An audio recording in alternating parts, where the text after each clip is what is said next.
Well, greetings and salutations, everybody. Welcome to the best damn movie-related show on the planet Earth, the John Campea Show, coming from right here in my quaint little studio. I'm, of course, your host, John Campea, and it's an awesome honor and privilege, as it is every day, to have you, our international friends, gather around as we talk about our favorite things in the world, movies and movie news, TV and streaming, all that good stuff. And joined in all the good stuff today is writer, director, producer, Mr. Robert Meyer Burnett. Robert, how you doing today, sir?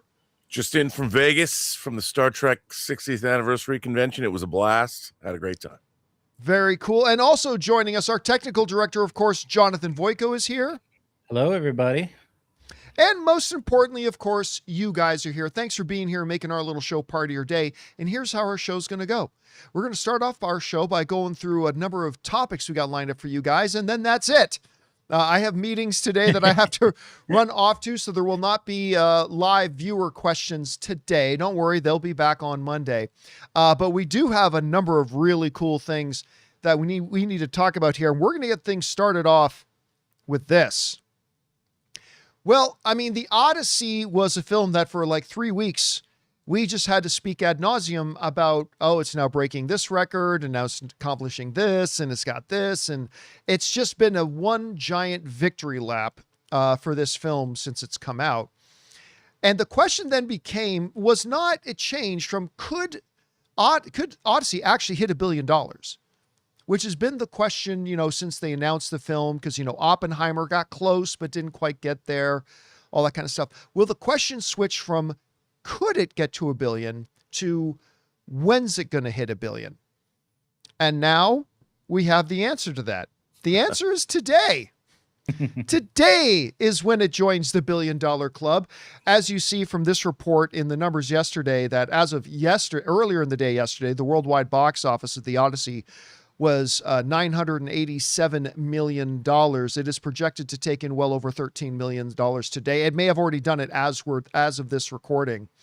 But today, the Odyssey joins the $1 billion club, becoming, and this can't be emphasized enough, this is really something people, I think, gloss over, but you have to appreciate this.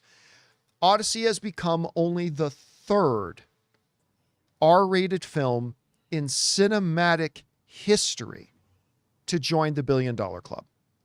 The other two are, of course, Deadpool and Wolverine, which is the highest grossing R-rated film of all time, followed by the first, not the second, the first Joaquin Phoenix Joker movie. And that's it.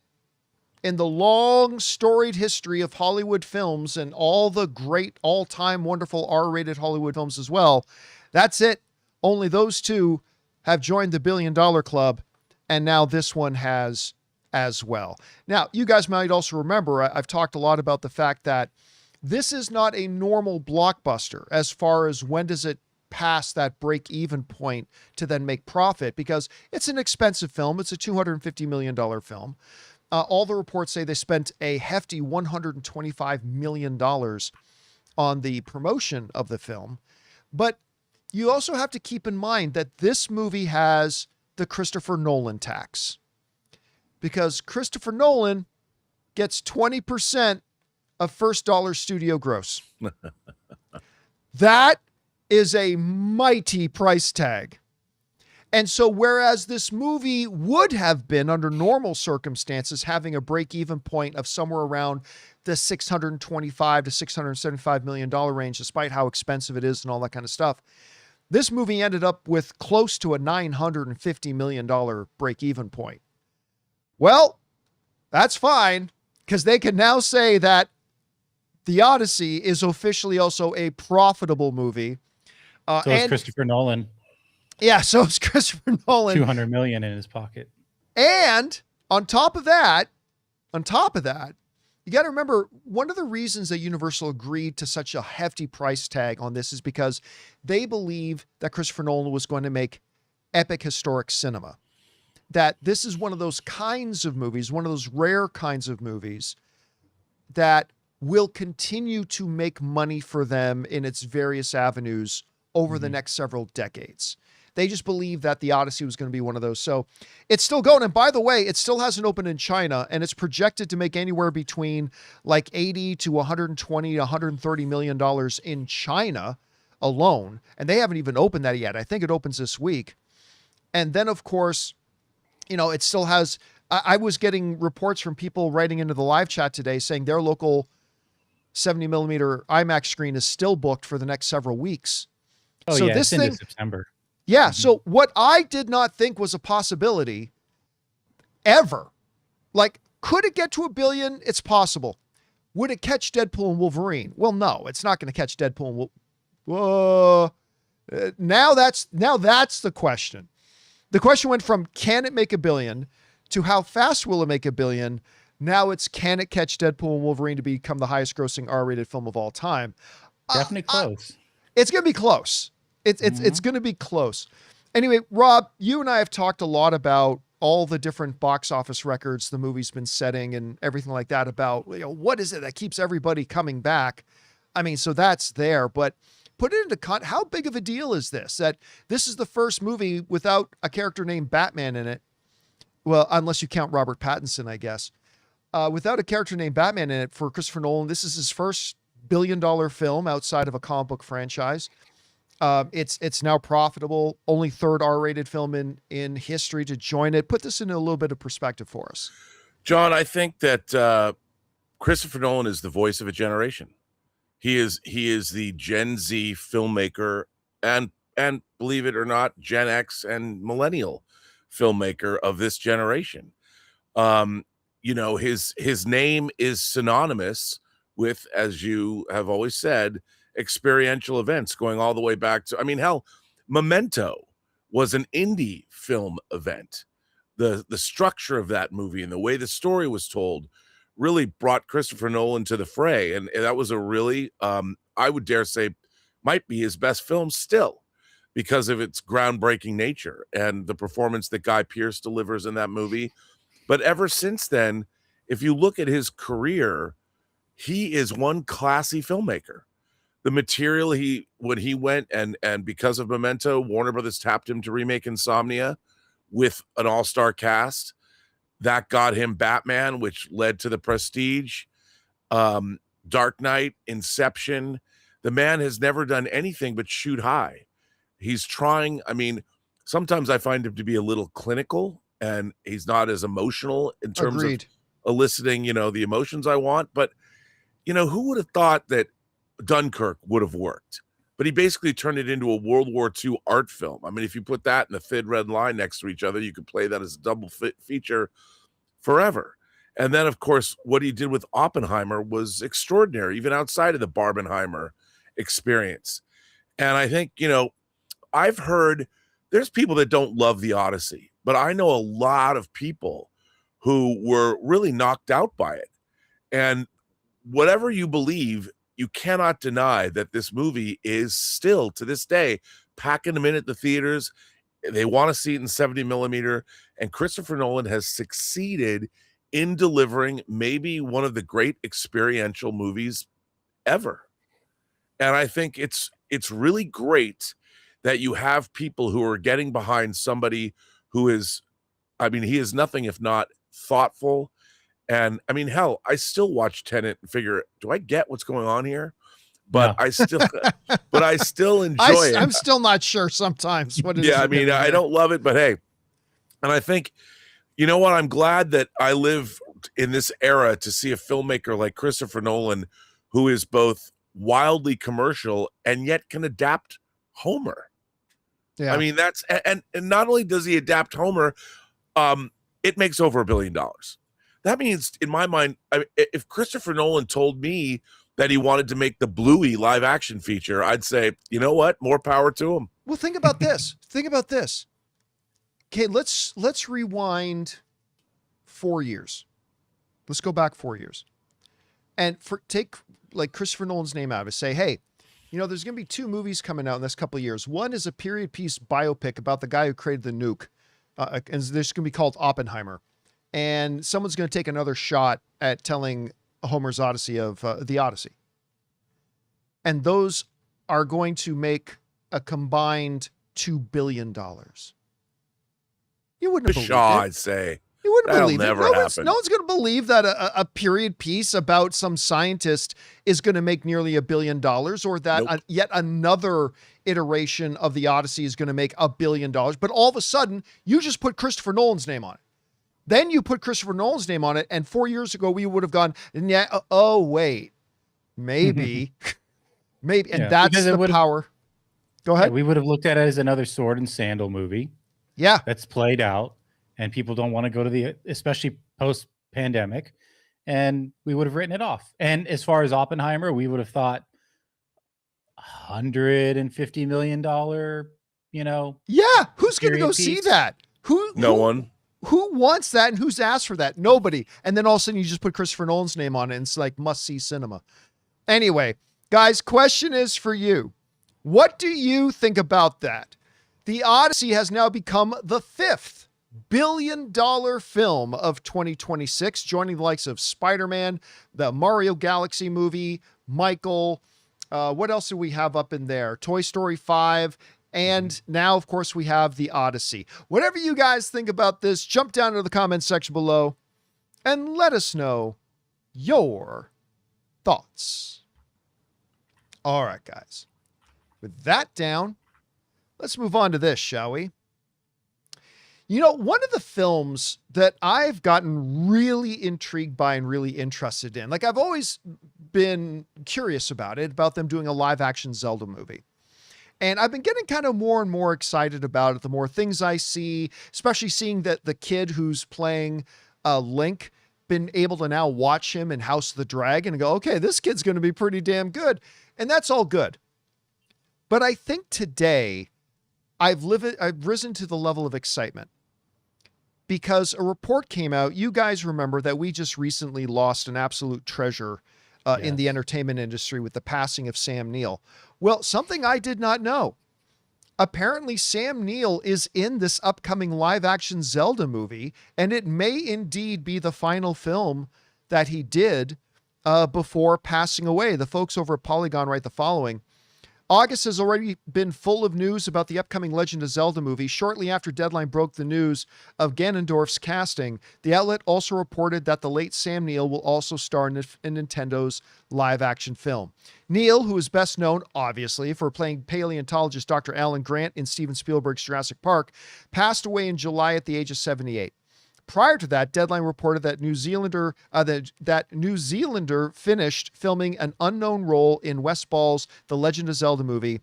The trade publication also reports.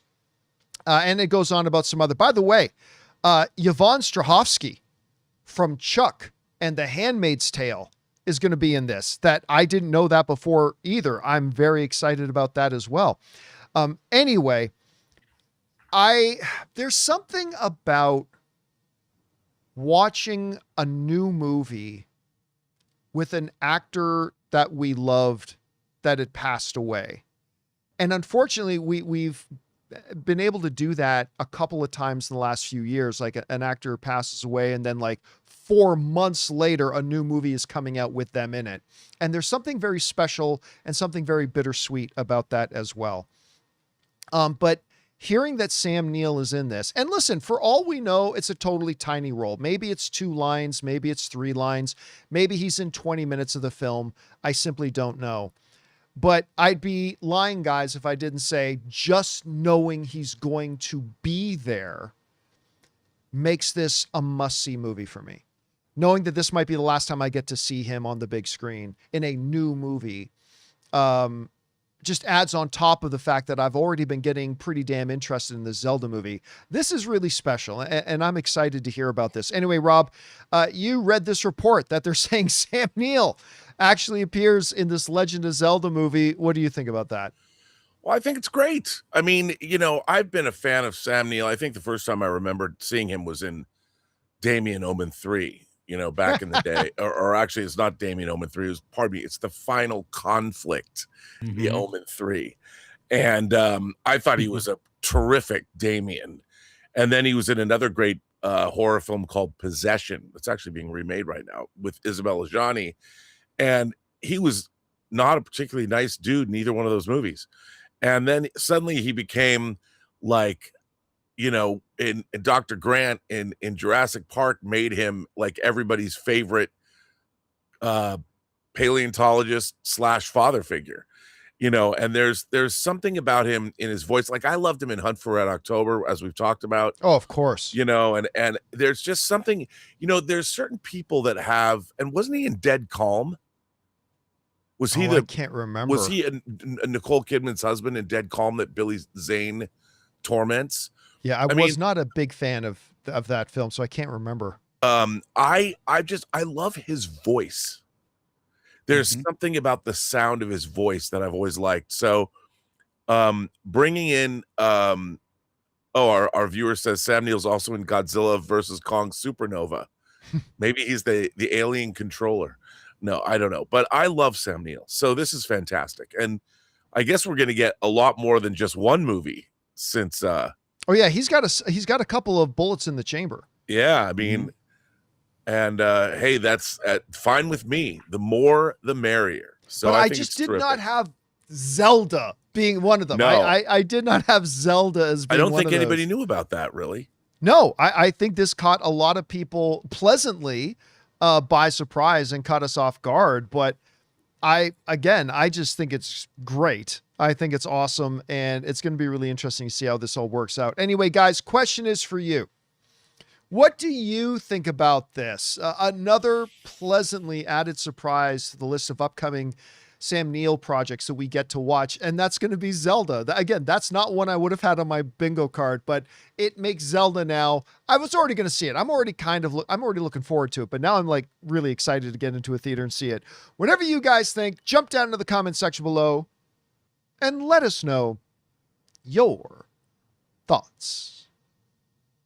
All right, guys. With that down, let's move on to this, shall we? Well, God, guys, it's like every single day. All I hear from our frickin' audience all the time, who will not get off my ass about it. John, when's the next Jurassic World movie? John, when all we want is another Jurassic World movie. All day, every day. That's it.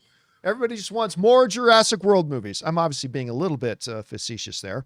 But the answer to your Transformers. Yeah, when's the next Transformers movie, John?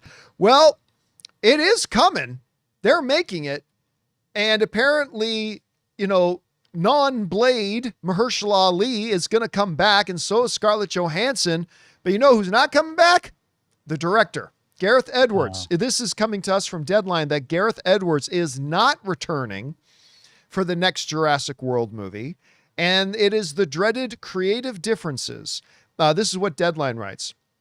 Universal and Amblin are gearing up for the next installment of the Jurassic World franchise, but sources tell Deadline that they will be in need of a new director, as Gareth Edwards will not be returning for the sequel. Insiders say the decision was made due to quote-unquote creative differences, and Edwards will now focus on other original projects he's developing. The studio is opening up the search for a new director. All right, now. The old Kathleen Kennedy, huh? The old Kathleen Kennedy. Now, lest you guys be saying to yourself, well, wait a minute, why are they doing another one? The last one kind of flopped, didn't it? No. It didn't make $1 billion, but it made well over $800 million. It made cash. It made a lot of money. Less than some of the others, but it still ended up, listen, when you make a bad movie like that last Jurassic World one, and it still makes over $800 million, you have a beloved IP. People love the Jurassic IP. I mean, we can whine and cry and bitch and moan about it, which all of us often do, about how they're just not as good as they used to be, whatever. But the reality is, people love Jurassic, and they love going back to the theaters to watch giant dinosaurs hopefully eating people and having super advanced technology get totally destroyed by a candy wrapper bar. That's good writing right there. So, I mean, the very fact that they're even saying that they're going to come back and do another one shouldn't catch us by surprise. I didn't realize that they were already gearing up to shoot this thing in early 2027. Like they're moving right along. That means pre-production is already in its stages. Yeah. And apparently they don't have a director. Now, considering how bombastically ridiculous this franchise has become, I would love to be a fly on the wall. What kind of creative differences could you have possibly had? What kind of, like, unless it's Gareth Edwards saying, hey guys, let's maybe get back to like, make it a little simpler. Let's just get back to like the original Jurassic Park kind of idea. And the studio's like, nah, man, if Vin Diesel has taught us anything, it's ramp it up, baby. Yep. We take the dinosaurs to space. Or dinosaurs in space, baby. Dinosaurs in space, man, with lasers on their freaking heads. That's where we got to go. I mean, I have no idea what their creative differences are. But look, if I'm being real here, the fact of the matter is, no matter... Hey, and by the way, I don't think the last Jurassic World movie with Scarlett Johansson and Mahershala Ali, I don't think it was like total garbage. I just didn't think it was good. It was a bad film. But I'm not going to lie.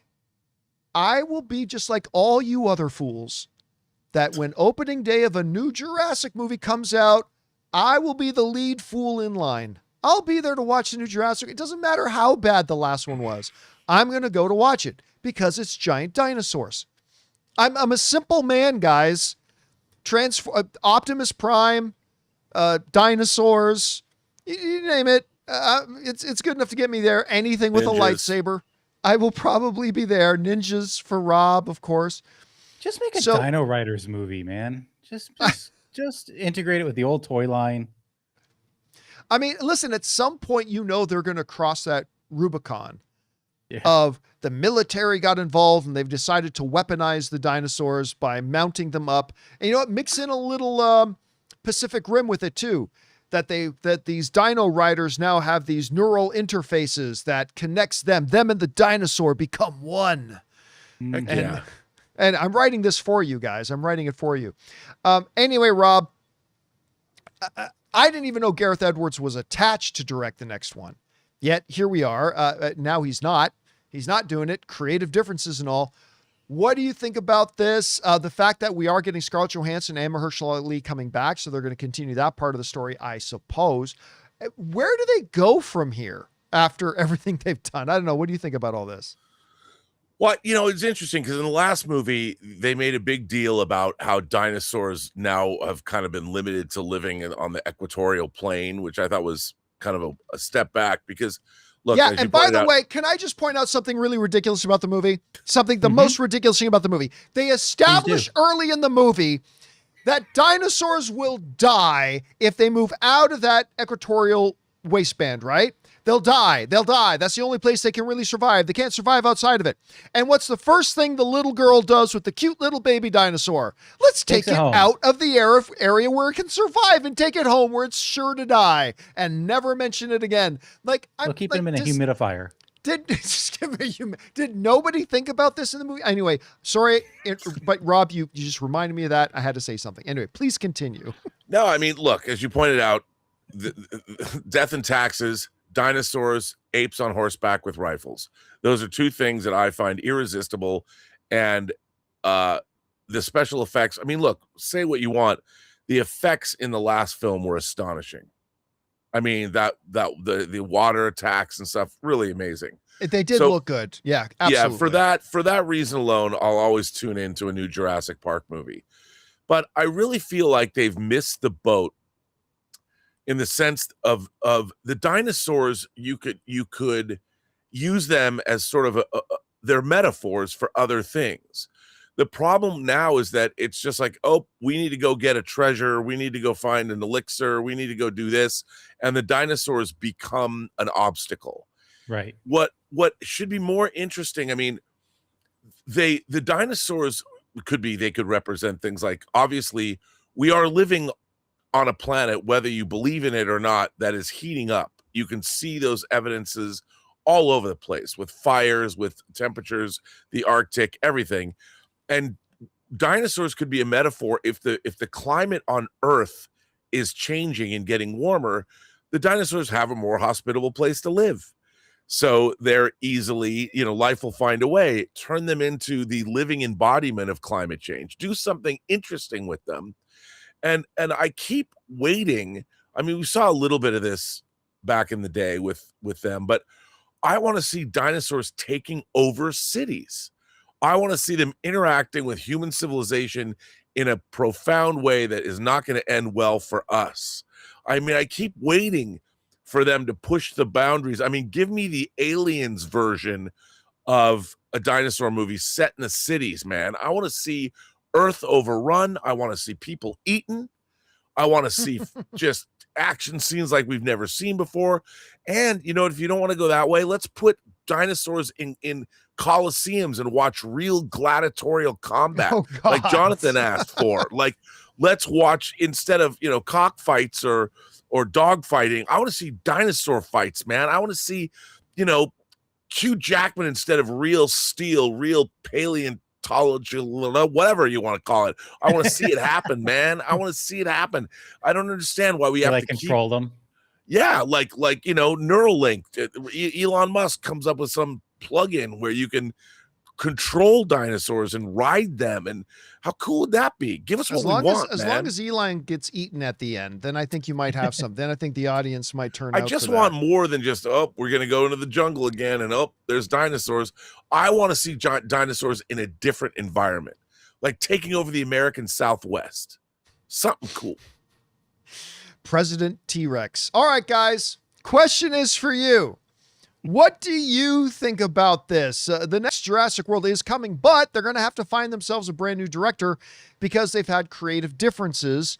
Who wanted what and how did it conflict? I don't know, but we're going to get a new director for it. Whatever you guys think about it, jump down to the comment section below and let us know your thoughts. All right, guys. With that down, we've got a couple of more things to talk about here, including it looks like we've got some actual tangible information on Michael 2, when it's going to start shooting and when they're aiming to have this movie out by. Also, the word is going around that Marvel has cast their Charles Xavier. We know who it's not going to be, but we've got some ideas about some possibilities of some names we've heard that we want to throw by you guys to see what you like. But before we get to all of that, we're going to take a second and thank one of the sponsors of today's episode of the John Campea Show, our friends at Mars Men.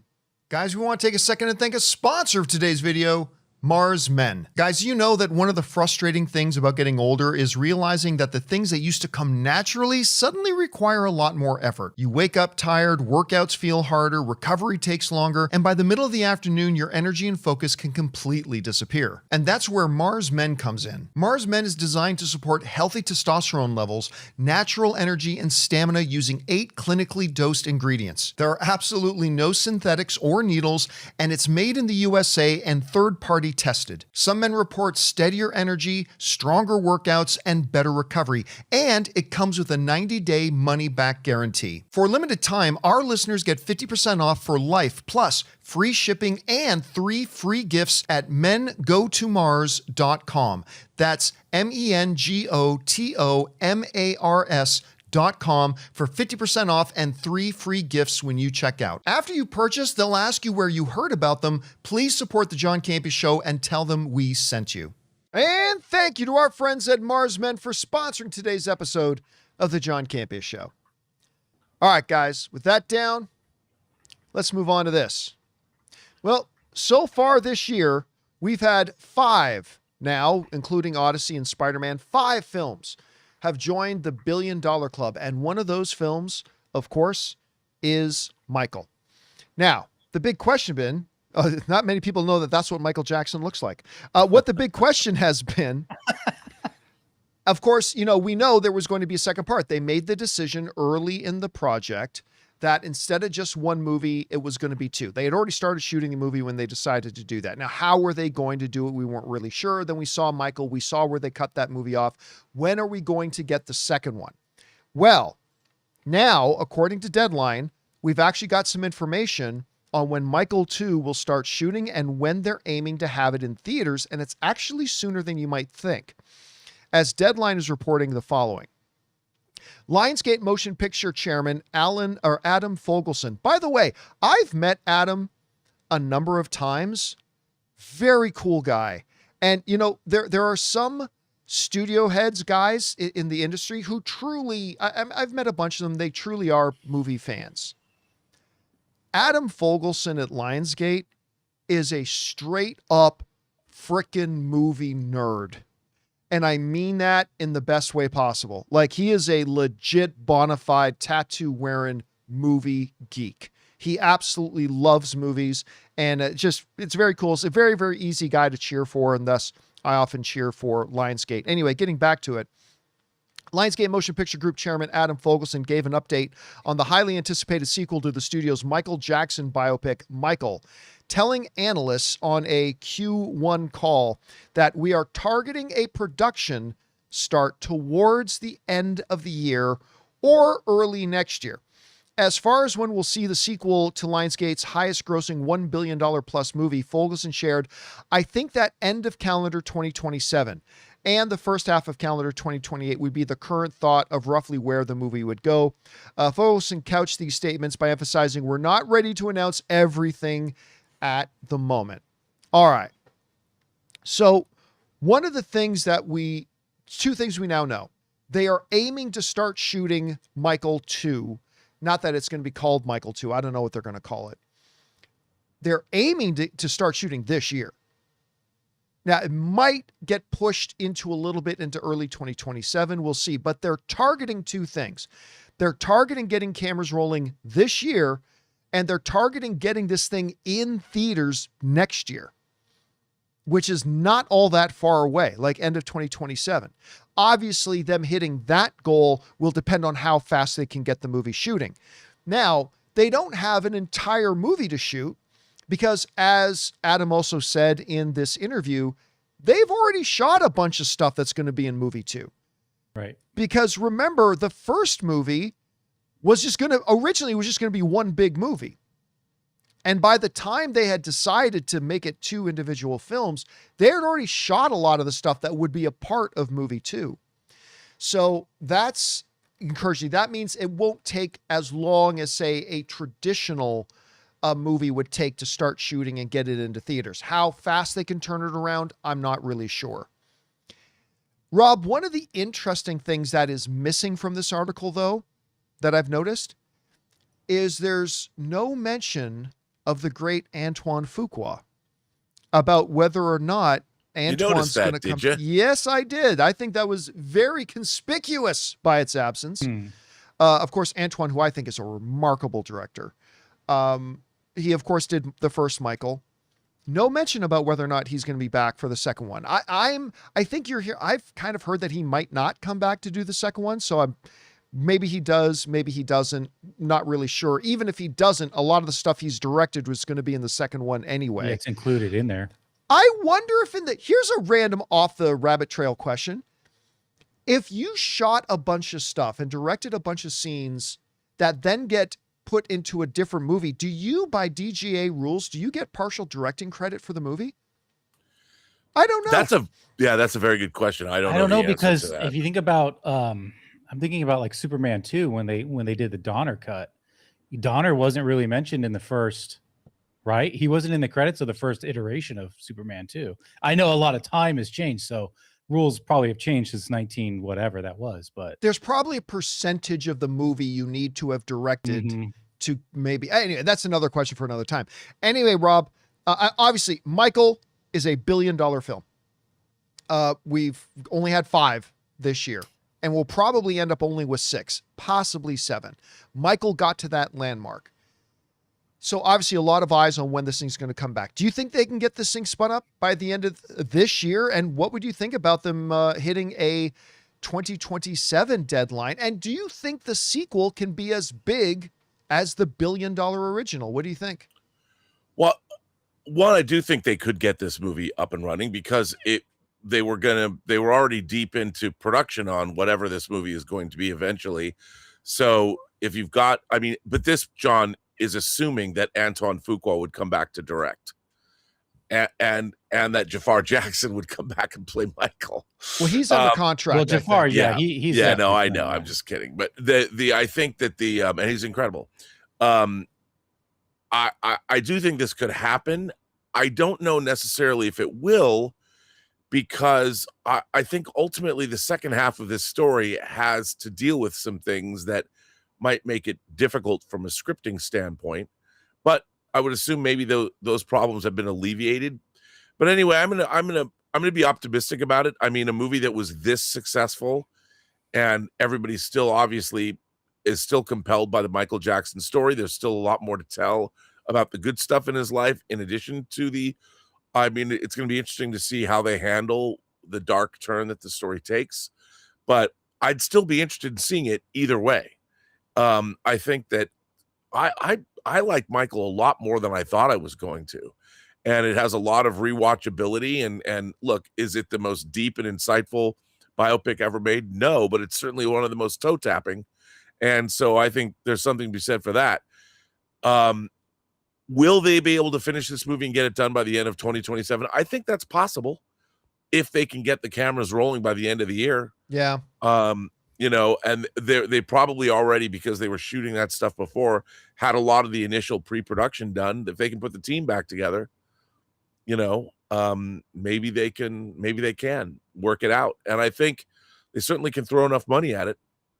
But it'd be interesting to see, like this question being asked now, who does take over? I mean, those are all good names, but if somebody takes over, do they scrap what's already been used, like you brought up, or not? I think probably not. You'd want to use as much as you've already shot, because why wouldn't you? Boz Luhrmann takes over for part 2. I'm just throwing a wild name out there. I hear Gareth Edwards is available. Gareth Edwards steps in to direct Michael too. Listen, I will admit, I didn't like Michael as much as I was hoping I would. Like, I enjoyed it. How can you not watch that movie and dance in your seat and tap your foot? Like, I was doing that the whole movie. I was like shaking in my seat. But I given the fact of, like, it's Michael Jackson and it was being directed by one of my favorite directors, Antoine Fuqua, I was expecting a better overall movie, not just a celebratory music retrospective. But I still enjoyed it. I still liked it. I wonder how much the sequel will make, because obviously there were a bunch of people who didn't end up liking Michael, but the people who did like Michael seemed to really love Michael. So it's going to be really interesting how they do. As far as the darker turn, I'm going to give a prediction right now. I don't think they're going to go down that path at all. I mean, we know that they all of a sudden had to stop production on the movie because they were filming stuff that the Michael Jackson estate failed to let the studio know they weren't allowed to shoot. And that had to do with some of the court proceedings and everything. So I'm wondering if they just might, especially considering how sanitized the first Michael was. I have a feeling they're not going to go down that darker turn, which I think would be very interesting if they did, but I don't think they're going to. This first movie covered his accident, right, on the Pepsi commercial with the fire. Yes. Yeah. That had a lot to do with his drug addiction later on to pain medication. Yep. So they could still touch on that stuff. How do you just completely ignore all of that? That would be really weird to me. Yeah, there might be a few mentions or references. I just got a feeling, and I could be wrong, and I hope I'm wrong. But I have a feeling they're going to try to sidestep that as much as possible, but especially given how the first Michael went. But anyway, guys, the question is for you. What do you think about this? They are targeting, at least, they're not sure they can make it, but they're targeting like the end of next year, which is only like 18 months away before we get Michael 2. Do you think they can get there? Are you looking forward to the second Michael movie? Whatever you guys think, jump down into the comments section below and let us know your thoughts. All right, guys. With that down, let's move on to this, shall we? Well, I can't ever think about this entire subject without the tune na, na, na, na, na, na, running through my head. I just love that X-Men music so much. But as you guys know, a lot of X-Men casting been going on lately. It's official. Cat's out of the bag. It's not being kept a secret anymore. They're even talking about it in interviews now. But Sadie Sink is, of course, indeed Jean Grey. As we have been telling you for like 8 months, she was going to be Jean Grey. But a lot of you guys knew it already too. Like, we weren't telling you anything you didn't know. So it's official. She's Jean Grey. We also got the wonderful Samara Weaving is going to be our Emma Frost. Yesterday, we talked about Kit Connor. I believe that's his name, Kit Connor. Yeah. has been That cast. sounds like to a play- superhero name. It as does. on It its own. sounds like a made up Kit fake Connor. superhero name. Yeah. His mild-mannered regular persona, Kit Connor, is going to be our Cyclops. So we know that, which leaves still two of the biggest pieces of the puzzle up for grabs. And those are, of course, Magneto and Charles Xavier, or Michael Jackson, depending on how you look at it. So those are obviously the casting announcements we're waiting to find out. Now, there's been some speculation and some reports and all that kind of stuff about who may or may not be in the running, including a couple names like Tom Pelphrey and Bill Skarsgård have been thrown out there a lot. Well, according to a report out there by Daniel RPK, they're saying that the role of Charles Xavier has been cast, and it's not Bill Skarsgård nor Tom Pelphrey. It's neither of them. I had heard a while, like when the first rumors of these came out, we kind of addressed these a while ago. These rumors came out, we talked about them, blah, blah, blah. I then got contacted by a couple of people said it's neither of them. But I didn't know how reliable that was. Maybe it was reliable, maybe it wasn't. But now Daniel RPK is also saying it's neither of those two names. Now, I 100% believe, 100% believe that they've already got their Charles Xavier. I completely believe they've got him. Who's it going to be? Well, there is some word going around today. Before we get into the 5 I'm going to mention, there is some word going around today that Craven actor Christopher Abbott might be in talks to take over the role. He's been in a couple of things you might recognize. Like, obviously, he was in Kraven the Hunter, but you know what? He was pretty good. I didn't like that Wolfman movie all that much, to be honest with you. But he was pretty good in it. Like, he's pretty good in it. So I'm not familiar with a lot of his work outside of those things, and obviously in Poor Things.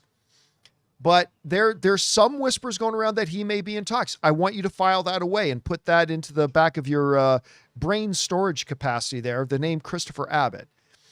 Now, that kind of came out before I put together this list. Now, I, over the weeks, have had several names spoken to me about people they've been talking to, not in talks, but talking to about potentially doing it. There have been a whole bunch of them.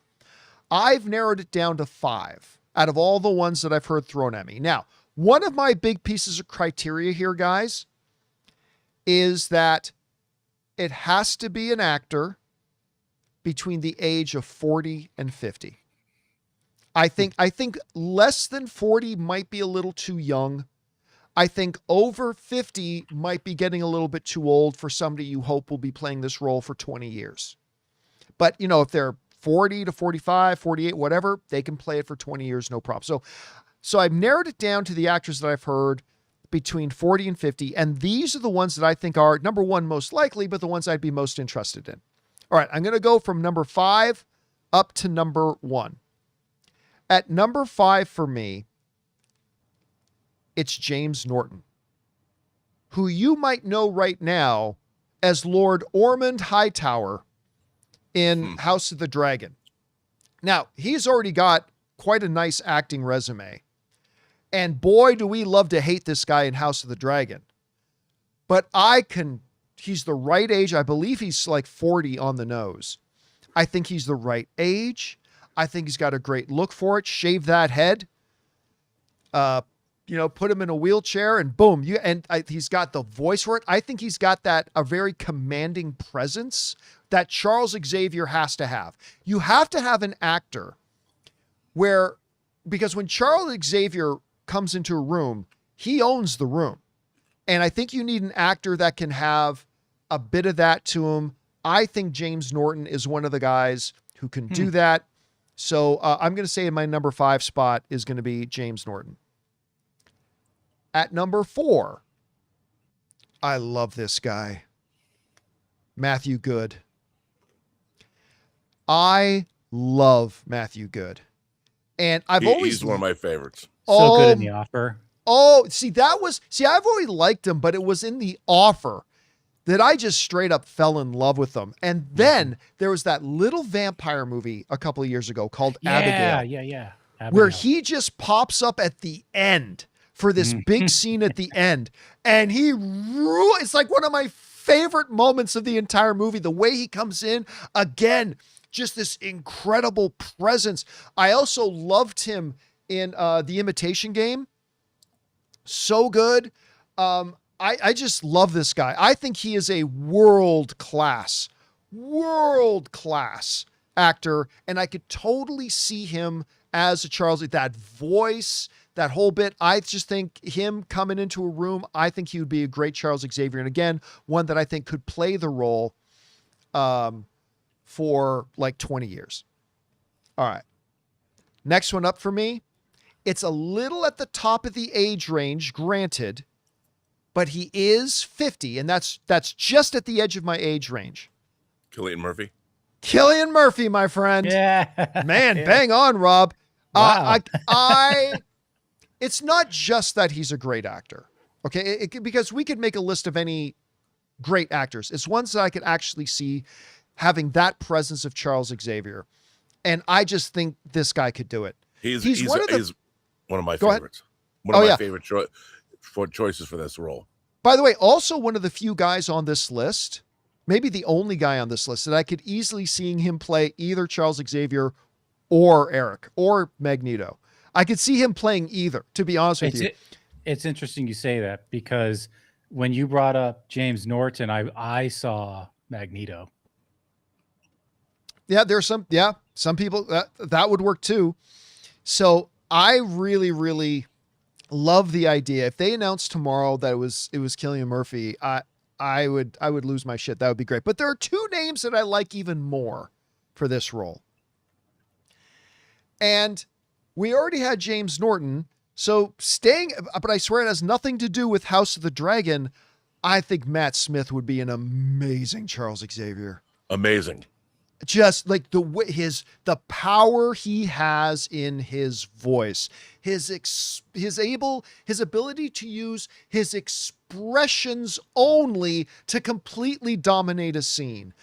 This guy as Charles Xavier for the next 10, 15, 20 years would be something I would sign up for immediately.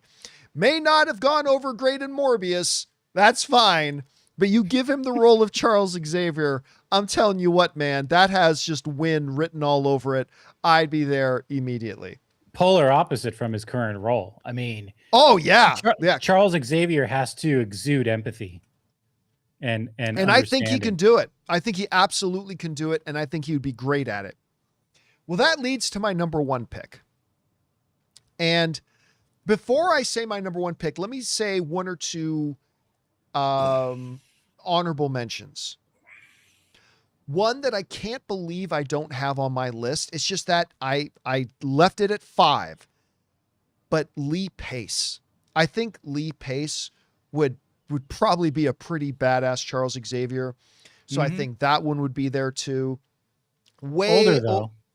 A little, but that's part of the reason why he got disqualified out of it. But yeah, I think he would have been really good because he plays young. He can play young. And then there's one name that is the lifelong fan casting since Patrick Stewart. It's just that way past the age, I think, cutoff for somebody who'd be able to play this role for 20 years. And that was Bryan Cranston. I think everybody would love to see Bryan Cranston as, but he can't play the role for the next 20, 25 years. So here's my number one guy. This guy is a phenomenal talent. He has played in a wide variety of roles. He's the perfect age. He's got a great look for it. He's got the voice for it. And at one point, gentlemen, he's even already played Charles Xavier's son. No, I can't believe you're going to say this. This was my... Oh. Was this your pick? Yeah. Ladies and gentlemen, I present to you Dan Stevens. This dude is awesome. Yep. He's awesome. I can't believe you got that's so funny. My wife used to make me watch what I thought at one point was called Downtown Abbey. That I then very quickly learned, no, it's Downton Abbey. He first of all, he burst onto the scene in Downton Abbey, and he was really quite good in it. And then think what you will about the live action Beauty and the Beast. He was really good. He was really good. And he's done nothing but like own things. And by the way, guys, we already referenced Abigail the other day, a few minutes ago. He was fantastic in Abigail. And then, of course, Legion, he was amazing in. The Guest. The Guest. I mean, this guy is just a phenomenal actor, has got the quintessential British voice for this. I just think, man, I just think this guy would be great. I think he would be absolutely great for it. Look, I like all of these names, all of them. If they announced any of these names, I'd be super happy with it. Hell, even Christopher Abbott, which might be the name. And there are some other names that I would be perfectly happy with. But these are all names that have been whispered to me. Oh, and there have been many others. These are just the 5 that I would put together on. So anyway, there's that. Rob, the word going around is that they've picked their Charles. They've got him. Now, whether it's Christopher Abbott or whether it's Matt Smith or whether it's Dancy, we'll find that out probably before D23 for sure. But do you believe, like I do, that they have indeed cast him? And if so, what are some names you would like to put forward for possibly being our new Charles Xavier? Well, you already got Cillian Murphy and Dan Stevens, which were mine, but I think he's already been cast. I really do. I mean, I think that they're going to make probably a big splashy announcement at D23. That it just wouldn't surprise me if that's what's going to happen. And then there's an actor name, I think his name is Sam Claflin. Oh yeah. Yep. Claflin. I think Sam Claflin could work. I think that, like he said, he's got an empathetic quality to him. But that's really the one guy. It was Dan Stevens, Cillian Murphy, and Sam Claflin that I sort of came up with. Well, I'm glad we had a couple of the same ones on there then. Yeah, I mean, I love Dan Stevens as an actor. I just love that guy, and it's his piercing blue eyes. Oh, yes. If you have Xavier sitting in, like you'd see in that picture, that his eyes alone, you just shine a light in him the right way, and you can see psychic powers emanating from him. So it's going to be interesting. Is it Onslaught that's supposed to be like a pseudo the merger of Magneto and Xavier? Yeah. Oh no, the new movie that's coming out. Oh, that's like a pseudo sequel to the Guest. Okay. It's in the Guest universe. Wasn't there already a movie just a couple of years ago set in like World War II Germany called Onslaught? Yeah, I'm sure. I don't know if it's called Onslaught, but it's new. It's the new. Is it Adam Wingard? It's the new Adam Wingard movie. Okay, all right. That with Wonder Woman in it. She plays and there's Terminator soldiers. It's like Universal Soldier meets the Terminator. I had one. What's that? That I was thinking of for Xavier. You remember 1917, the movie? Yes. Oh yeah. George McKay, the lead in 1917. Right. Yeah. I could see him as a great Xavier. I like that one. And by the way, there's a few others that people have been kind of mentioning in the live chat. One of them, I mean, is an obvious one, but I just think he's aged out for this particular role, which was Mark Strong. Mark Strong, I mean, just phenomenal actor. I just don't know if he can play the role for another 20 years, which is one of the things I think they're looking for. Yeah. Mark Strong would be good. Of course, Patrick Wilson was one we've talked about before that we really like the idea of Patrick Wilson. Somebody's mentioning Daniel Craig. Yeah. Again, aged out though. I think he's a bit aged out to start playing. If it was for 1 or 2 movies only, do it. But that's why I had that rule. I set up a rule. It had to be between 40 and 50. So that's who I have come up with. Guys, question is for you. What do you think about this? The whispers going around right now is that it's done. They've cast Charles Xavier. We just don't know who it is yet. Maybe it's one of the names we've mentioned. Maybe it's Christopher Abbott. Maybe it's, I don't know. Maybe it's James Norton. Maybe it's one of these other guys. I think we will find out very soon. Hell, maybe by the time we go to bed tonight, we might find out who it actually is. Whatever you guys think, jump down into the comment section below and let us know your thoughts. And of course, maybe it'll be Vin Diesel. All right, guys. And that will do it for today's installment of the John Campea Show. Thank you so much for being here and making our little show part of your day. Big special thank you to the thousands of you guys already still here in the live chat with us. And of course, to our special guest today, writer, director, producer, creator of True Noir, at least the audio drama, Mr. Robert Meyer Burnett. Robert, thanks again, my friend. Thank you very We'll much. talk to Have you a next great week. weekend, everybody. Yeah, thank you. This was a great week. And of course, our technical director, Jonathan Voico. Have a great weekend, man. We'll talk to you next week. All right, everyone stay safe over the weekend. See you Monday. And again, of course, most importantly, thank you to all of you guys for joining us. We know there's a lot of things you could be doing with your time. The fact that you choose to spend some of your time with us here today, we can't even put into words how much that means to us. So thank you so much for that, guys. That will do it for us for now, guys. My name's John Campea, and until next time, my friends, bye-bye.